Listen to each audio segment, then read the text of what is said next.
everyone, in today's video I'll show you how to enable and disable typing sound and vibration of keyboard in your device Galaxy Tab A9.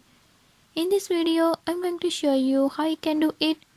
Before I start, if you are new to my channel, don't forget to subscribe and hit the bell icon. Watch complete video and learn how you can do it. Let's get started.